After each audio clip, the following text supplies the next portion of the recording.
noches, muchas gracias nuevamente por estar aquí ustedes presentes y con ese acto de nobleza de acudir a este espacio tan importante.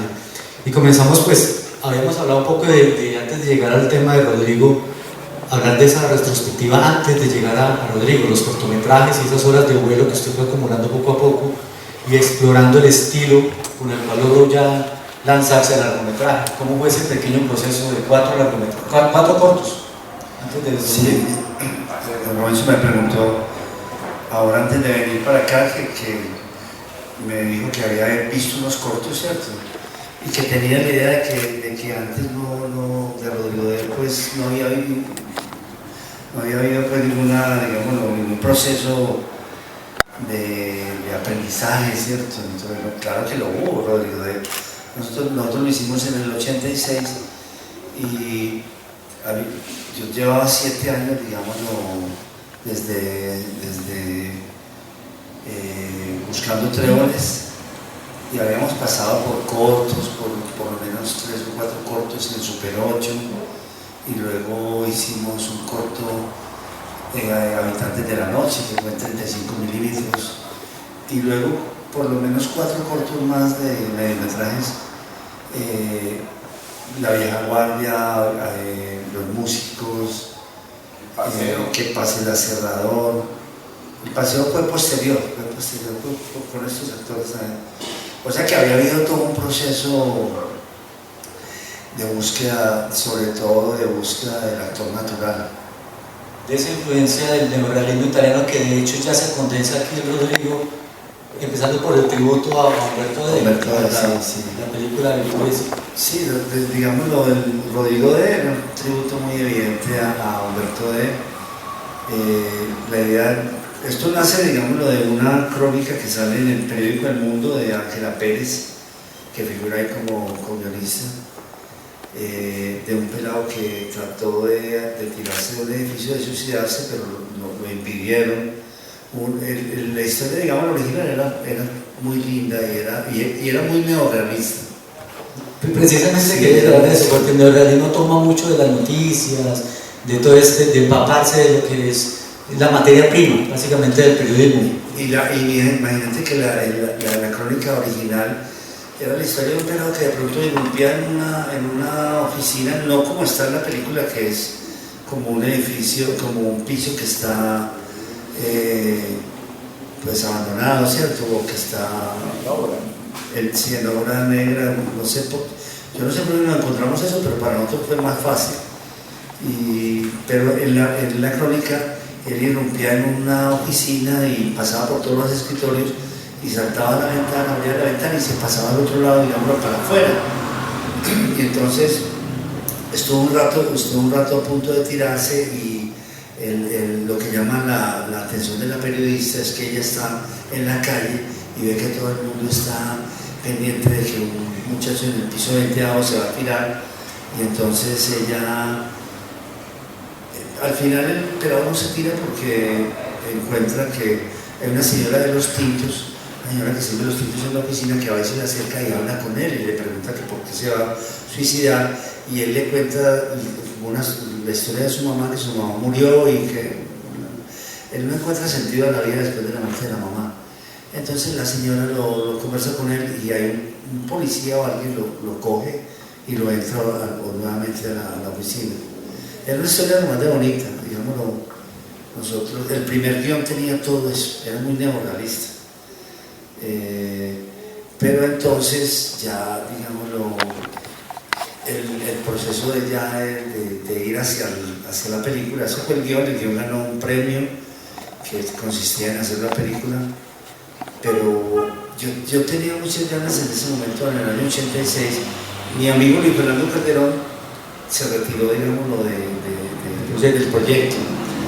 Le ofrecieron pues, un puesto en la Universidad de Antioquia, en la Institución Cultural. Él estaba esperando eso hacía mucho tiempo y me dejó a mí en libertad. Entonces yo con esa libertad lo que hice fue, yo tenía muchas ganas en ese momento, en el 86, de saber qué estaba pasando en las comunas, que nos pareció que teníamos que aprovechar esa película que nos daba la oportunidad de hacer un primer largometraje, de entender qué pasaba en Medellín. Entonces empecé a hacer un casting esperando que llegaran estos muchachos de los barrios, hasta que fueron llegando. ¿Y cómo es llegar a esa Medellín de los años 80? Bueno, no ha cambiado mucho el país.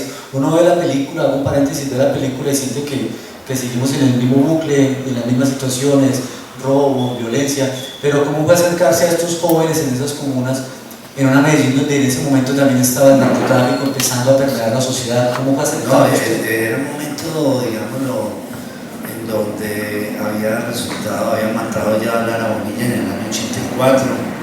Entonces se había destapado algo que había escandalizado, digamos, a la sociedad antioqueña y a todo el país, era que los asesinos, autores materiales de estos magnicidios, que era,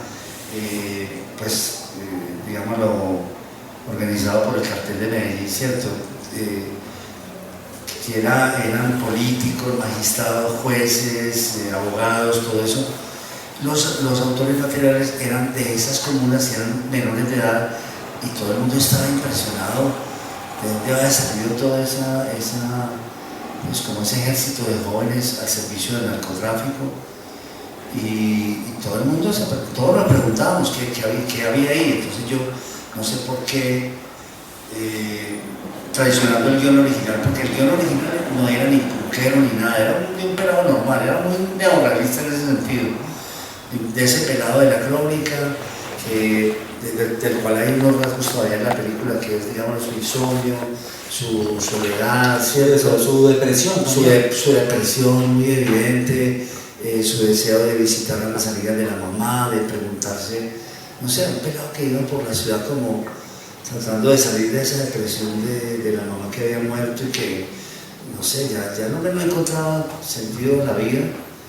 Pero entonces yo como mi amigo me dejó en libertad, la verdad es que me dejó en libertad. Entonces yo, digámoslo, había terminado de hacer un mediometraje que se llamaba Los Músicos en el 85, lo habíamos terminado en diciembre, y en ese diciembre, por una casualidad, digámoslo, uno de los actores de Los Músicos me pidió que me entrevistara con un pelado que era su nieto, y ese muchacho me contó a mí todo lo que estaba pasando en las comunas, como si me hubieran, digámoslo, anticipado. No nacimos para semilla, que salió en el 90, como si en el 85, en el diciembre, alguien me lo hubiera contado. ¿Entiendes? Todos esos combos que de pronto eran de 150 muchachos, de 100 pelados, que de pronto en cuestión de meses se reducían a 4 o 5 que sobrevivían. Y toda esa, no sé, un pelado me contó toda esa historia. Yo no me la recuerdo bien, yo la grabé y todo eso, y a mí me impresionó mucho, y yo les dije a mis amigos, no, hermano, vamos a hacer Rodrigo pero vamos a agregarle, vamos a tratar de entender qué pasa en las comunas. Entonces, obviamente yo, ya todo ese proceso, digámoslo, del actor natural, es un proceso complicado, porque usted le costó casi que hacerlo más difícil, porque hablamos ahora de que el actor natural exige un poco más en el tema de la grabación, de la filmación de la película, demora más el proceso. Sí, y digámoslo, el actor natural era también una búsqueda desesperada por encontrar un cine más auténtico, un cine más pegado, digámoslo, al país. No sé por qué nosotros de todas maneras pensábamos que esos actores de cine, que eran los actores de televisión, no representaban el país. Era imposible, digámoslo, trabajar con ellos. No sé por qué le cogimos como un prejuicio con estos actores.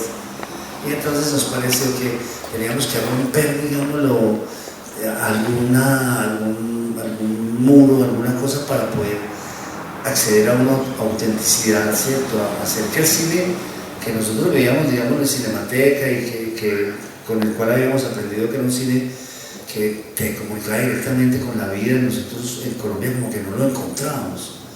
Entonces fuimos trabajando ese actor natural que de una manera muy directa pertenecía a la historia de la película. O sea, no eran actores que representaban muchos roles, sino era el actor de la vida, el actor natural, que yo empecé, digámoslo, también a encontrar que los guiones había que escribirlos a partir del diálogo con los actores naturales. en los mediometrajes había empezado a hacer eso. Algo muy orgánico. Sí, sí, como quien dice, el actor natural no es fuera que apareciera, digamos, en el momento del casting y el rodaje, sino que aparecía antes en el momento de la estructura del guión. Y entonces, o sea, el actor natural como un narrador,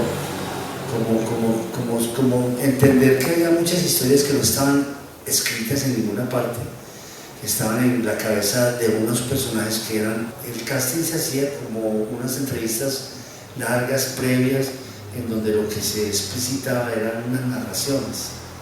Entonces yo ya había experimentado eso en los mediometrajes. Entonces aquí, cuando aparecen estos muchachos de las comunas, yo empiezo a hablar con ellos y prácticamente el guión original de Rodrigo se redujo, pone tú, a 20 secuencias que permanecieron pues todavía. De la original. De los originales, sí. Y empezó a entrar un nuevo material, empezó a entrar... llega Ramiro Meneses y Ramiro Punquero, entonces ya Ramiro se convierte en Rodrigo pero en un punquero. Entonces claro, se mete todo ese relato de los punqueros de Medellín. Empezamos a conocer, digamos, las bandas, dónde ensayan, cuáles eran los temas, y empezamos a descubrir paralelamente ese mundo de por lo menos 10 o 12 bandas de pop que tenían sus temas. Cada banda tenía 4 o 5 temas, había unos menos, otros más, y todos eran fuertísimos y todos eran un grito de desesperado, digámoslo, y de rebeldía y de desespero, pues también. De protesta, sí. Y eso por un lado, ¿cierto? Y por otro lado, yo no sé por qué yo busco, digámoslo, a esos pelados de los cuales hablaba la prensa, esos autores materiales que ellos se llamaban a sí mismos pistolocos. Entonces empiezo a buscarlos, ¿Y cómo hace para llegarles a esos muchachos que entendieran lo que usted les estaba diciendo? Porque llegar a decirles que van a estar en una película, sí, o sea, era algo totalmente extraño. Sí, muy extraño. Un día subí, digamos, al barrio. Primero llegué, por casualidad, me encontré una muchacha que se llamaba Rosa. Y Rosa, yo no sé por qué nos hicimos amigos, y ella iba a la Universidad de Antioquia. Y un día ella me dijo: yo sé cuáles son los actores que usted necesita, son mis amigos de barrio, de Manrique Guadalupe. Entonces ella llevó a un pelado que se llamaba Ramón Correa y a Ramiro. Y a partir de Ramón era realmente un ladrón, ¿cierto? Pero era poeta. Él se mantenía escribiendo en los cuadernos. Una mezcla muy hermosa, muy afortunada. Se mantenía escribiendo su vida en unos diarios que los escribía cifrados para que su familia no lo leyera. Entonces Ramón se convirtió en prácticamente como el asistente de dirección, y él figura ahí como guionista también. Y Ramón nos llevó algún día al barrio, y ahí nos encontramos con algunos de estos pelados pistolocos, digamos, y fueron a la oficina, y detrás de ellos vinieron otros, pero digamos, ellos llegan a la oficina y lo primero que hacemos es conversar, ¿sí me entiendes? O sea, ¿quiénes son ustedes, muchachos? Cuéntanos. Entonces empiezan ellos a hacer todo el relato de su vida, y yo sabía que el guión que iba a resultar de esos relatos, ¿entiendes? O sea, era una cosa como muy periodística. Sí, es que yo noto que fue muy documental precisamente en esto, pero ¿cómo hacer para no perder, no sé si quepa la palabra, la cordura con tanta información, sí, y con tantas historias pequeñas que igual son bellas? Por ejemplo, la de este poeta. ¿Cómo hacer que no se colapsara, que hubiera un hacinamiento de belleza allí y que el guión se saliera por completo de las manos? ¿Cómo logró mantener esa cordura? Era difícil, digamos, estuvimos varios meses recogiendo mucha información. Eran pelados que nosotros le grabábamos y transcribíamos, y de ahí sacábamos, digamos, los episodios, los momentos más significativos. Fuimos tejiendo como el guión a partir de lo que ellos contaban, pero también lo sorprendente era que cuando ellos actuaban, yo ya había aprendido, digamos, lo que la actuación del actor natural era la improvisación. No era memorizar nada ni nada, sino la improvisación. Y esa improvisación pues era para ellos muy fácil porque el guión era lo mismo que ellos nos habían contado, entonces no era sino de recordarles que íbamos a tal episodio y pedirles que improvisaban. Entonces la cámara, cuando nosotros hacíamos los ensayos, yo no sé, ellos era muy fácil para ellos. Ellos ahí mismo estaban en situación y ahí mismo se ponían, estaban viviendo una vida de una gran intensidad, una vida que también ellos estaban estrenando de alguna manera porque se habían sacudido como cierto conformismo y sumisión que tenían, digamos, sus papás y todo eso. Era una generación nueva que llegaba a la ciudad y que entraba, digamos, a apropiarse de una cantidad de elementos como por ejemplo la moda, el consumo, como quien dice, todo lo que en la ciudad les había vedado. Ellos estaban allí como disfrutando por primera vez, pero a partir del robo. Claro. O sea, eran unos pelados, digamos, que vivían en una alteridad tremenda.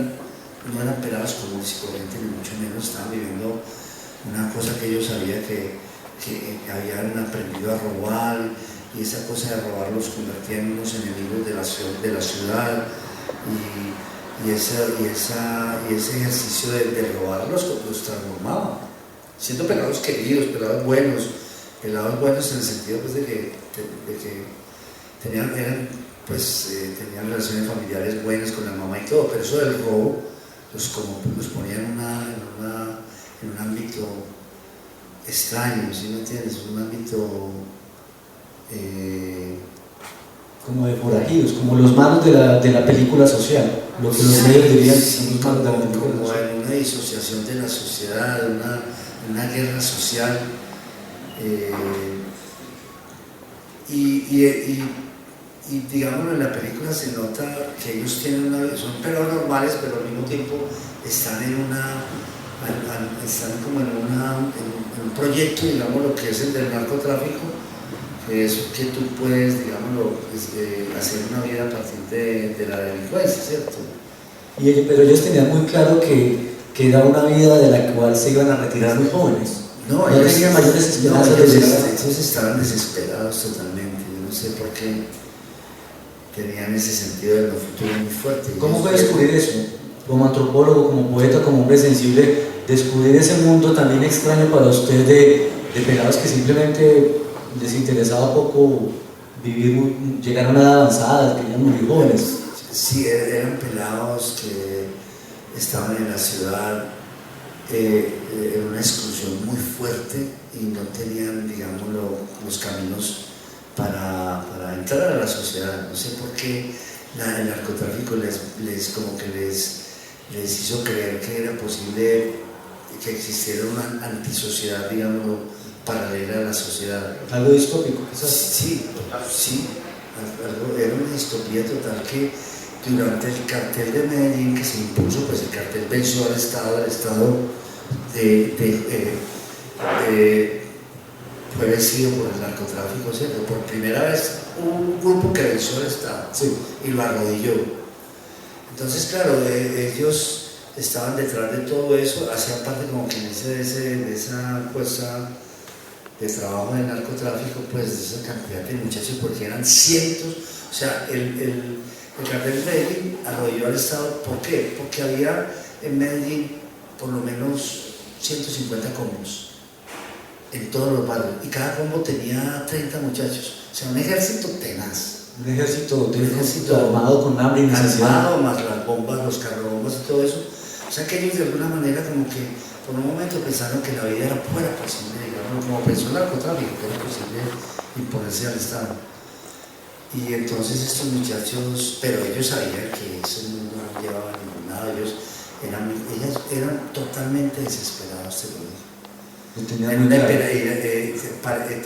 una gran hiperactividad, o sea, eran pelados que vivían, digamos, de un lado para otro, como buscando algo, como si estuvieran siendo perseguidos, como buscando algo, como escapar, como iban buscando, no sé, como alguna solución a su problema. Y era muy dramática, digamos, muy trágico todo eso. Nosotros no éramos muy conscientes de eso, pensábamos que ellos se podían salir, ellos decían que no, y todos ellos realmente de luego se estrellaron contra el mundo, ¿Contra la muerte? contra la muerte, ¿cierto? Pero a pesar de todo... Pero yo ahora que veía la película, que vi una parte de la película, lo que fue muy interesante para nosotros fue que ellos llegaron también con su lenguaje y llegaron imponiendo, o sea, nosotros escribimos el guión totalmente permeables a lo que ellos nos decían, a la realidad de ellos. O sea, la película, como les digo, no tiene sino ese detalle del papá, que no sé si ustedes lo vieron, cuando el papá le dice, vayas para una prima, para una finca, de resto todo es propiamente lo que ellos nos decían. Y tiene una cosa interesante que es el lenguaje, o sea, ellos hacían parte de una antisociedad, eran nombrados en los periódicos, en las crónicas rojas como antisociales, y tenían un antilenguaje. Fíjate que tenían un antilenguaje, o sea que nosotros de cineastas, digamos, haciendo nuestro primer largometraje y entendiendo ese mundo con una gran empatía por esos muchachos también, porque nosotros entendimos que esos muchachos eran víctimas de la sociedad, pero lo que entendimos era que estos muchachos hacían parte de la exclusión, y la exclusión era un concepto que en ese momento nadie manejaba realmente. Todo el mundo manejaba problemas de conceptos como explotación, pero no éramos conscientes de que estábamos ya, lo que después se llama posmodernismo y todo eso, por la posmodernidad, o sea, en donde ya hay unas poblaciones y unas comunidades que están en una exclusión tan tremenda, están de espaldas a la ciudad está de las espaldas de ellos no están como que dice por fuera de todas las instituciones. Entonces, claro, los coge la institución del cartel de Medellín, institución entre comillas, pero sobre todo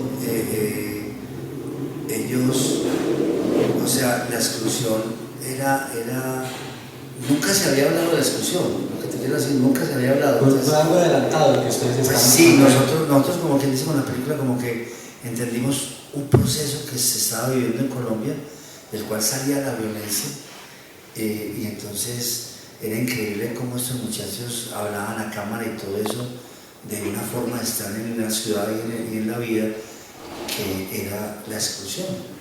Y la exclusión se caracteriza porque son unos muchachos que viven en un mundo, digámoslo, de cosas que son ¿qué te digo yo? Son nombradas por ese lenguaje de ellos, pero son nombrados por un lenguaje como caricaturesco, en el sentido de que, por ejemplo, cuando ellos ven pasa una moto por allí, ellos dicen, ahí viene un traído, mira el traído, o sea, tienen todo un antilenguaje que está lleno de palabras que significan unas cosas como un que son como un diccionario propio, cosas que son como sombras de la ciudad. ¿Me entiendes? O sea, ese motorito que pasa por ahí, para ellos es un traído. Es como, ¿sí me entiendes? Como un regalo que les da la vida, o sea, que es un lenguaje que alude a otras cosas. Yo creo que es uno de los mejores retratos de la sociedad contemporánea, porque igual también hay un elemento importante allí, es cuando en uno de los apartes de la película está el muerto, que la señora le dice, si usted quiere puede volver por usted, que es algo muy de nuestra tradición también, que es algo que no se trata como en los estratos más altos, sino que en los estratos populares es muy referencia de que el muerto vuelve, de las ánimas, todo esto, y usted lo resalta también allí. Sí, se fue presentando como quien dice, ellos eran muy conscientes de que estaban al borde de la muerte, estaban preguntándose qué era la muerte, si era un lugar a donde ellos podían ir, pues, y también lo patético y lo trágico que era que ellos no tenían otro lugar sino ese lugar de la muerte. En la película se va sintiendo, porque ellos no tienen ningún otro lugar. A pesar de todo. Entonces, por eso los diálogos siempre están visto a alguien que muere, que vuelve, ¿cierto? Como si la muerte. La muerte está presente incluso en Rodrigo, que perdió su mamá. Sí, exacto. Que a pesar de la depresión marcada que tiene, que incluso era un concepto que en esa época tampoco era muy frecuente, lo llamaban, creo que las abuelas lo llamaban pena moral. Usted tiene pena moral, pero pues ahorita nos damos cuenta que es depresión. Él no se deja embargar ni se deja contaminar de ese mundo que lo está rodeando todo el tiempo, ¿no? De los malos amigos, de las drogas, no, él no se deja perder por eso, porque él tiene como su enfoque de depresión en otra cosa. Sobrevivir de pronto con la música, con el arte. En últimas es como el arte lo que él quiere lograr, independientemente de que sea punk, porque es un arte, él quiere tener como su refugio allí. Es lo que ustedes también.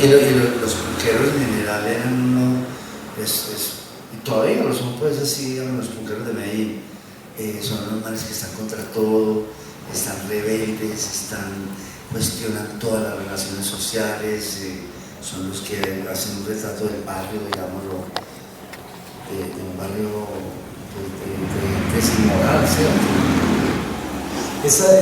Cuando llega la película, que tiene tan buen recibimiento en Cannes, pero siempre la crítica, que en últimas pertenece a alguna parte de la crítica, pertenece a una élite a la que no le gusta que se le digan verdades. ¿Cómo sobrevivió esa verdad y cómo termina imponiéndose 32 años después la película? Sigue siendo un gran referente, un ícono del cine latinoamericano, y años que faltan para que siga haciéndolo, porque sigue viviéndose ese Rodrigo de lo que hablamos ahorita. Seguimos en la misma situación. Si contase esa película ahora, sí, sí, digámoslo,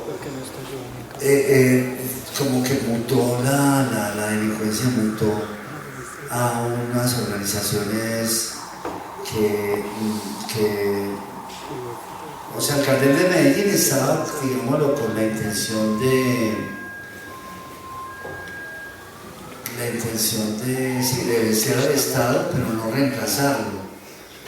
Era más medio anárquico, entonces. Sí, digámoslo, no sé qué se proponía Pablo Escobar y toda esa gente, yo no sabría decir lo que proponían, pero después, cuando ya llegan los Pepes y llegan ya todos los propiamente, ¿cómo se llama este personaje? El que reemplaza a Pablo Escobar. Don Berna. Cuando Don Berna y todo eso, Don Berna lo que hace es organiza todos los combos. Y entonces él empieza a repartir en todos los barrios la cocaína, ¿cierto? Los kilos de cocaína. Y todo se vuelve de una organización total, o sea, como quien dice, el cartel de Medellín en un momento que ellos pensaban que podían reemplazar al Estado. Don Berni y todos los demás ya se dieron cuenta que podían tener un Estado paralelo. ¿Sí me entiendes? O sea, los paramilitarismo. Filtrar. ¿Cierto? Y durante algunos años la ciudad estuvo en paz, manejada por ellos, entonces de alguna manera es lo que vivimos ahora. O sea, ahora hay bandas en todos los barrios, manejan la juventud, vacunan, incluso son los que venden la leche, los que venden, como que se tomaron, digamos, el mercado también, obligan a vender todo, los quesos, la leche, la carne. Como que esa parte, digámoslo, un poco romántica de estos pelados ya no existe. Ya los pelados son un poco esclavos de estos grupos y lo hacen ya sin idealismos de nada, pues sin ese romanticismo que hay aquí. Aquí todavía hay como un romanticismo en los pelados. Ahora lo que hay es un pragmatismo total. Ya en todas, pues hay una... Ustedes ven que las películas que después surgen, Los Nadie y Los Días de la Ballena, son los pelados, digámoslo, que tratan de hacer arte y que son intervenidos por estas máquinas, ¿cierto? Entonces, pero obviamente el no futuro está en todas partes y ya...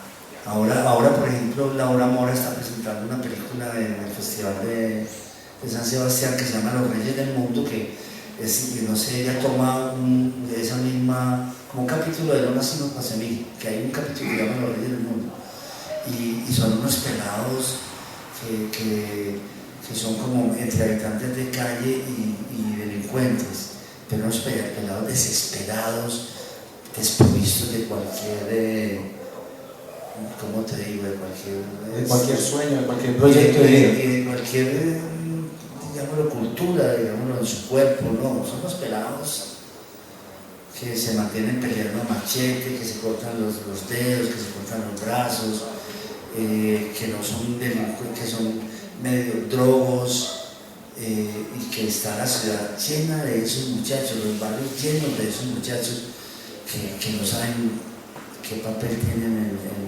en la ciudad, ni en la vida, ni nada. Y si ustedes van a Medellín, ahora debajo del metro, el centro está tomado totalmente por una población que son habitantes de calle, hermano, y cuadras enteras de señores y de jóvenes fumando bazuco, pero cuadras enteras, 5, 6, 7 cuadras llenas de como un mercado y la cantidad de gente que tú te encuentras en cualquier acera, en cualquier muro, en cualquier parte, en la mitad de cualquier parte, dormidos, privados del sueño. Completamente. Una cantidad de durmientes por todos lados, durmientes en la mitad de un parque, al lado de una banca. Increíble, hermano, increíble Hay ese futuro tan tremendo, sino que, no sé, ha cambiado en el sentido de que ya esos pelados todavía tenían como una vida cotidiana y todavía pensaban que iban a lograr un golpe, que iban a volver, digamos, a su vida cotidiana, ayudar a su mamá, a sus novias, todo eso. Ahora ya la gente que trabaja en las bacriles son unas personas que saben que no se pueden salir de ahí. ¿Usted tuvo algún de pronto un problema, un inconveniente, como intimidaciones por mostrar toda esta radiografía de país, no solamente con Rodrigo, sino posteriormente con la vendedora de rosas, con sumas y restas, que eran temas delicados y que en últimas usted lo estaba mostrando tal cual se vivía, porque lo suyo no está lejos de ser lo que más llaman pornomiseria, es un retrato fiel de todo lo que es. Es un retrato muy fiel. Pero ¿no intimidaciones? No, realmente no tuvimos intimidación. Pues, ¿qué te digo? Porque tocar esos temas en últimas a veces no conviene para ciertos sectores. Pero nosotros como que tocamos el tema de una manera que no estábamos señalando al narcotráfico. Hubo un momento que, digamos, el cartel de Medellín sí se preguntó, pero estos manes, ¿por qué están haciendo esta película? Y entonces sí hubo un momento donde sí nos preguntaron y sí, en cierto sentido, sí nos preguntaron, digamos, ¿y ustedes quiénes son? De parte pues, del cartel de Medellín, pero ustedes qué es lo que pretenden, ¿no? Entonces, afortunadamente, yo conocía, digámoslo, conocí casualmente al cuñado de Pablo Escobar, y entonces un día me encontré con él que había estudiado conmigo psicología. Esa gente era o sea, el cuñado de Pablo Escobar era un tipo lo más interesante, se llamaba Mario Henao. Y Mario Henao tenía el hobby de publicar todos los libros de Stanislao Zuleta. O sea que el hombre murió defendiendo a Pablo Escobar en un momento en donde él salió con una metralleta a enfrentar unos helicópteros de la policía y lo mataron, lo partieron pues, con una metralleta, pero el hombre era un tipo que yo alguna vez me reuní con él varias veces pues, por casualidad, y el hombre publicaba a Stanislao Zuleta y yo le expliqué un día, yo le dije, ¿pero qué estás haciendo? Y yo, no, hermano, estamos haciendo esta película. Y a lo único te pareció que nosotros éramos unos manes muy ingenuos y que nosotros no sabíamos nada de nada. Y era verdad, pues comparado con él, nosotros qué vamos a saber, qué vamos a saber. Y pero me pareció que no me importó. Realmente fue importante que él supiera eso porque sí nos estaban preguntando. Hay un trazo muy particular de la película, ahora que uno vuelve y la ve y vuelve, y es la belleza que la película tiene, pero pues nos han impregnado un concepto muy erróneo de belleza y es de pronto lo sublime, lo perfecto, pero la película indudablemente tiene una belleza poética. ¿Logró usted transmitir su sensibilidad poética en cada plano en esa sensación de los actores, de lograr transmitir una emoción por medio de los actores? ¿Sintió que estaba satisfecho al contar este poema en imágenes? Para nosotros fue muy pues, increíble. Nosotros vivíamos digamos, en los barrios de clase media, teníamos la oficina también en Santa Gema, que es un barrio arriba de Lambeles, vivíamos en San Joaquín, en el estadio, todos vivíamos como en la parte de abajo del Valle de Aburrá, nunca habíamos subido a los barrios.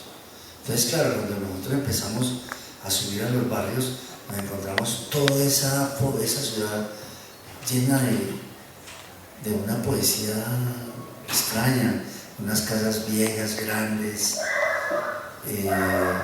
con todas las casas, digámoslo, como proyectos todavía con un segundo piso apenas con una escalera que subía a un segundo piso que todavía no se había construido, en obra negra. Había como una emoción enorme de estar en un proceso de tener cada su casa, cada familia. O sea, había una emoción en esos barrios. Y los barrios, por ejemplo, estaban una calle asfaltada, luego una calle sin asfaltar. Eso terminaba como en un barranco donde había unos árboles de mango. O sea, era una ciudad desconocida para nosotros, en donde estaba en un proceso de construcción que tenía una emoción muy particular. ¿Y usted siguió visitando esa ciudad con el paso de los años? ¿Ha vuelto a esos lugares? Claro. Y una ciudad, digamos, llena de escaleras,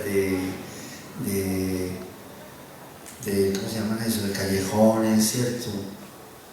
Muy interesantes, sí, muy a nivel espacial.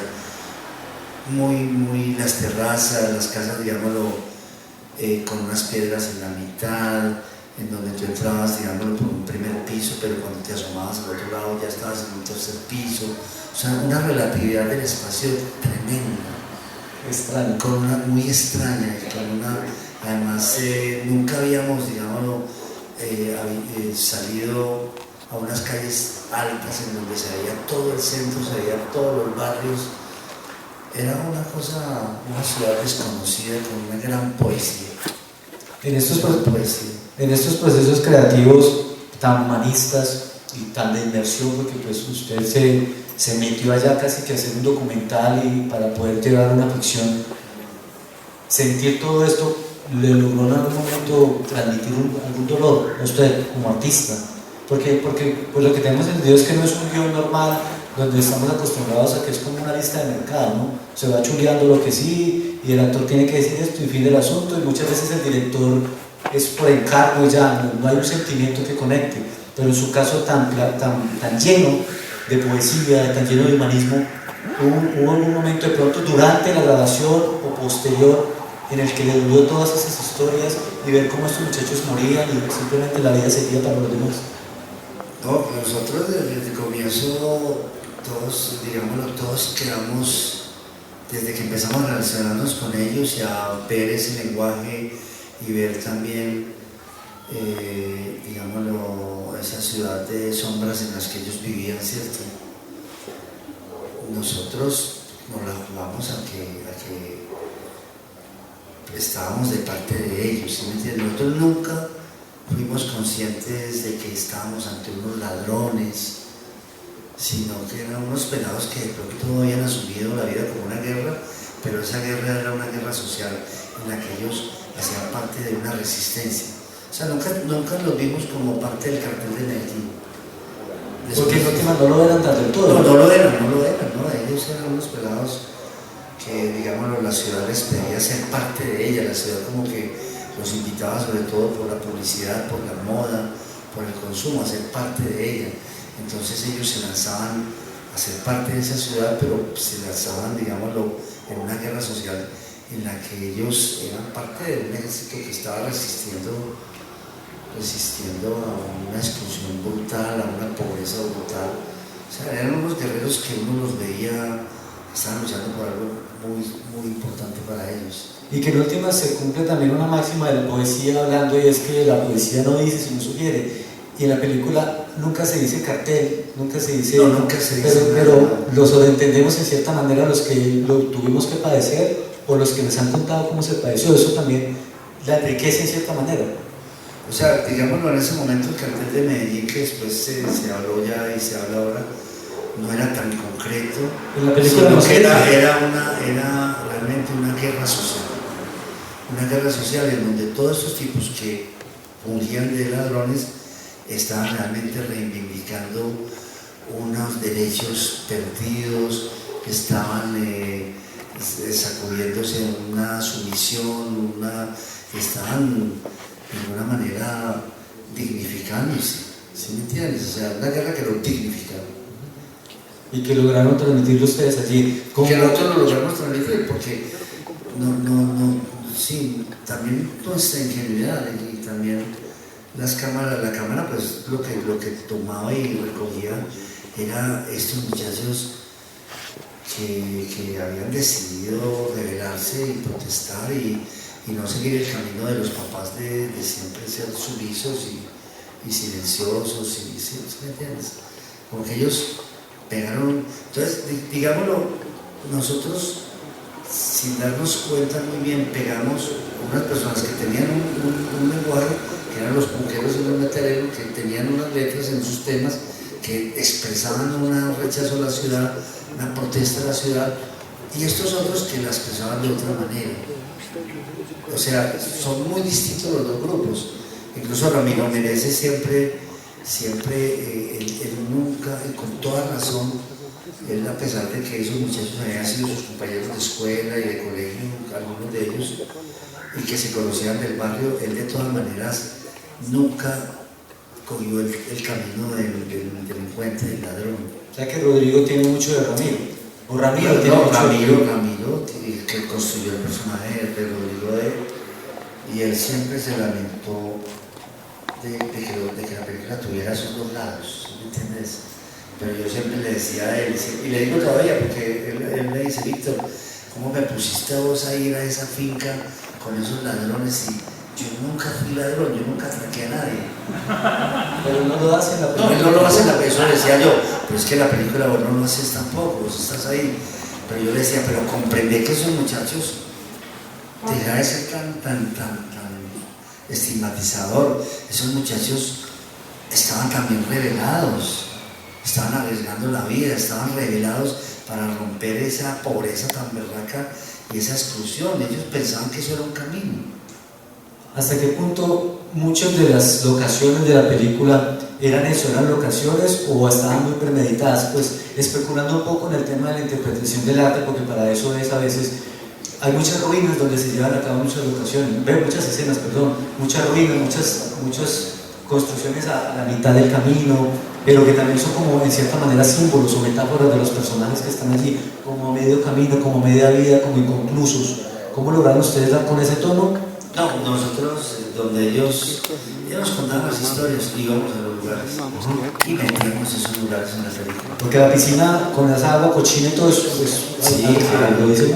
Ellos iban a bañarse allá, ese era el club de los pistoleros, ese era el club de ellos allá, y la casa era una casa abandonada, pero todavía, digamos, ellos hacían sus grafitis en esa casa, escribían sus cosas, tenían sus diálogos allí.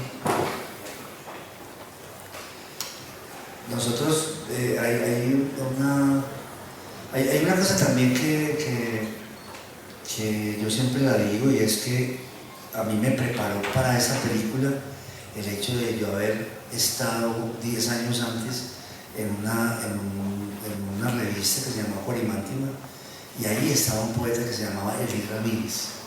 Elí Ramírez, yo estaba en la universidad y yo tenía pues 22 años, 23 años, 10 años antes de hacer Rodrigo de él. No había pensado en el cine ni nada, yo hacía parte de esa revista y escribía pues poesía en la revista y demás, y ahí llegó ese poeta que fue el que permitió que nosotros 10 años después hiciéramos Rodrigo del futuro.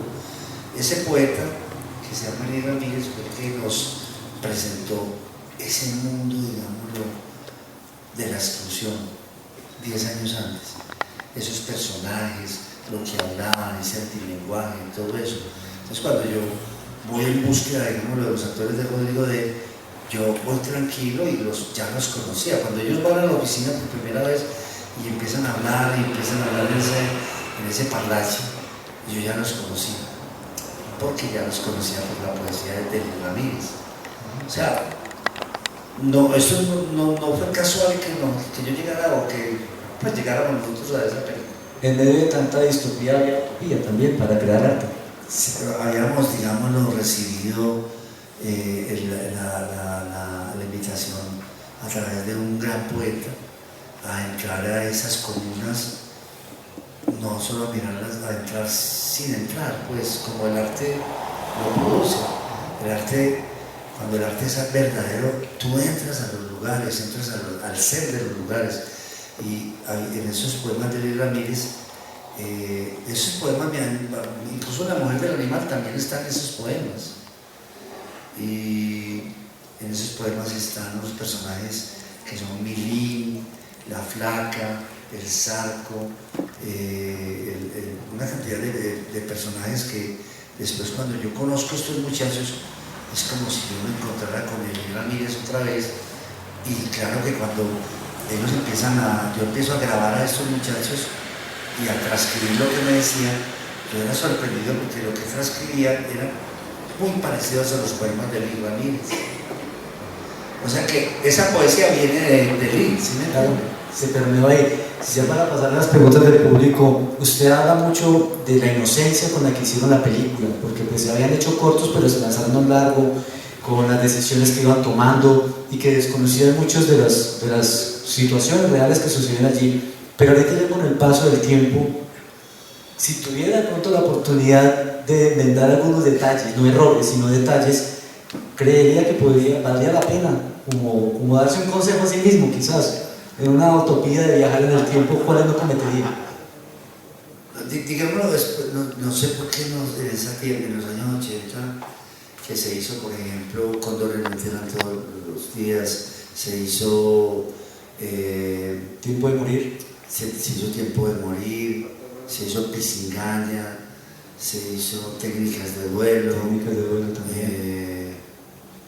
se hizo Carne de tu carne, La mansión de la Araucaima, Pura sangre, ¿cierto? Todas esas películas que son del comienzo del cine colombiano, ¿cierto? Se hizo Rodrigo D. también. La estrategia estaba como empezando a gestarse un poco, ya a finales de los 80s, no estoy mal, comenzando en los 90s. Sí, la estrategia se hizo, creo que que hemos hecho la estrategia como en el 90 tal vez, salió en el 93. Pero se había empezado a hacer en el 88, 89, si no estoy mal. Sí. Pero un tiempo detenido, bueno, en fin, todo este tiempo de montaje que no se podía llevar a cabo. Yo lo que quería contarte era que en ese tiempo, digámoslo, no sé por qué nosotros no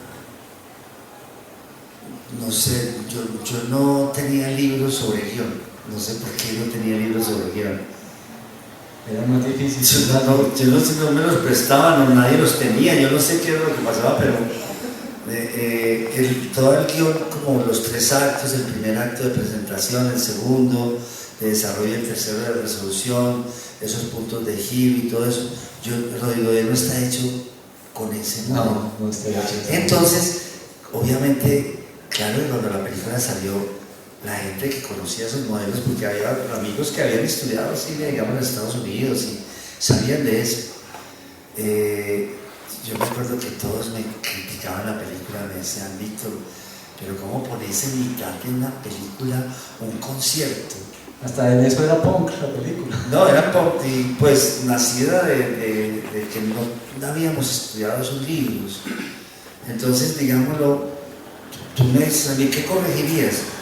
Cualquiera podría, porque la película, digámoslo, no tiene un guión redondo, ni mucho menos, ni tiene esos actos, y tiene muchas licencias, tiene muchas digresiones. Incluso el final, porque si uno está conectado con el final, creo que es muy de vanguardia para el tema. El final también es un final, digámoslo, loco, un poco arrevesado. Obliga a devolverse y ubicarse un poco en el espacio-tiempo. O sea que la película, digamos, tiene en este momento una gran modernidad que nace de que nosotros no pasamos por esos manuales de guión. Fíjense que ahora todo el mundo pasa por esos manuales. Y como le decía ahorita, y eso no está bien, o sea, esos manuales te sirven para como quien dice, tirar una red sobre un fragmento de la realidad, tiras una red y coges algo, ¿cierto? Amarras algo. Pero bueno, y pueden salir buenas películas de eso también, y puede salir porque obviamente también eso, esa coherencia y ese sentido de la unidad también es importante. Pero hay que ser más flexibles. Pero nosotros no teníamos sentido de unidad. O sea que nuestra ignorancia, de alguna manera, visto ahora, años después, es una virtud. ¿Sí me entiendes? Sí, es una virtud. Sí, todo el tiempo. Porque ¿cómo es posible que nosotros pongamos unos puqueros por allá en una terraza y tú te pones a ver y no hay ningún puquero que esté en la película? Pero hay algo particular. Pues que no hay ningún puquero que esté en el argumento. Claro, pero ahí no está ni el Sartre, ni el ¿cómo se llama? Jackson. El Alacrán, no hay nadie de estos manes ahí. Ramiro de pronto llega ahí a un concierto, ¿cierto? Llega ahí, bueno, ahí sí tiene que ver con la película, pero hay momentos donde estos punqueros están solos ahí. Pero mire que hay una cosa particular y es que aún así, con esa nueva estructura de guión que usted plantea, gana un premio de guión. Pero ganaron un premio de guión antes de hacer la película. Claro, pero gana. Pero ese guión... Ese guión sí tenía la estructura. Ese guión sí tenía una estructura. O sea, que usted seguramente... No tenía una estructura, pero sí tenía, pues, era más normal. Mientras que cuando hicimos la película ya todo eso se revolvió, ya todo eso, ya hicimos otro guión. El guión de Rodrigo de No Futuro es distinto, muy distinto al otro. El guión de Rodrigo. No, y siempre es normal que el guión se aleje, el resultado final esté muy lejos del guión. Pero a veces no se aleja mucho, a veces hay gente que hace las películas iguales al guión. Ya para terminar así, ¿qué tan difícil fue para usted tomar la decisión de que él muriera, que él se suicidara, teniendo en cuenta que la original era un poco más esperanzadora? Como dicen más happy en este confío al trágico. Este muchacho Ramón Correa, que Ramón, se lo digo, es un pelado, o sea, es para hacer una película sobre él, la verdad, porque era un pelado que era ladrón y tenía toda esa carga, digamos, del pelado que tiene todo el tiempo, no tiene ninguna institución que le mida el tiempo. Entonces tiene un tiempo de jugar básquet, de buscar una novia, de ir por allá a una calle, de hablar con alguien, de tratar de robar algo, todo el tiempo en una... pero se sentaba a escribir y escribía. Ese diario que son pues como 150 páginas, digamos, lo que quedaron, es un diario lleno de poesía, de cosas normales, de cosas rutinarias que se repiten. Ramón, pero yo ¿por qué estaba hablando de Ramón? Iba a decir que... De la decisión de que muriera Rodrigo al final. Ramón, sí, Ramón, gracias, Ramón un día estaba muy nervioso y a veces él me leía, ¿cierto?, lo que había escrito, porque él sabía que yo también era poeta, de alguna manera pues yo también escribía, aunque no decía, pero yo también le mostraba mis poemas y todo eso. Entonces, él un día estaba muy nervioso porque se había encontrado un traído, digámoslo, un enemigo, de un combo enemigo, y lo habían esperado debajo de un árbol, detrás de un árbol, y el hombre había subido unas escaleras y ellos le salieron detrás del árbol y lo mataron. Entonces, la forma como describía eso, de ese momento, era como quien dice que ellos habían empujado a ese muchacho al otro mundo, lo habían empujado al otro mundo.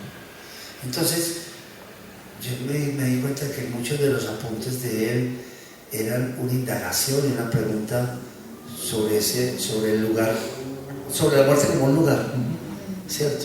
Fíjense, verá que la película, al comienzo de la película, hay un momento donde hay una conferencia de un gnóstico que está, y los pelados están ahí en esa conferencia. Hay un pelado que el otro va, como que dice, a llamar para que roben esa noche, y el gnóstico está hablando ¿qué pasa cuando llega la muerte? Siempre la muerte atraviesa Sí. toda la película. Entonces esos muchachos estaban todo el tiempo haciendo esa pregunta, porque ellos no tenían lugar en el mundo, entonces ellos sabían que ellos iban para la muerte, entonces estaban preguntándose eso. Entonces yo me di cuenta que Ramiro tenía que morir también, porque esa era la pregunta de todos los jóvenes. O sea, digámoslo, y eso era lo patético y lo trágico, era tener toda una generación de jóvenes que estaban, su pregunta era una pregunta metafísica todo el tiempo, de que ellos estaban condenados a la muerte joven, al no futuro, y que ellos eran toda una juventud condenada a encontrar en la muerte un lugar. Imagínense, qué triste, ¿no? Qué tenaz. Entonces, claro, Ramiro tenía que morir también. Víctor, muchas gracias por estar con nosotros. Seguimos con las preguntas.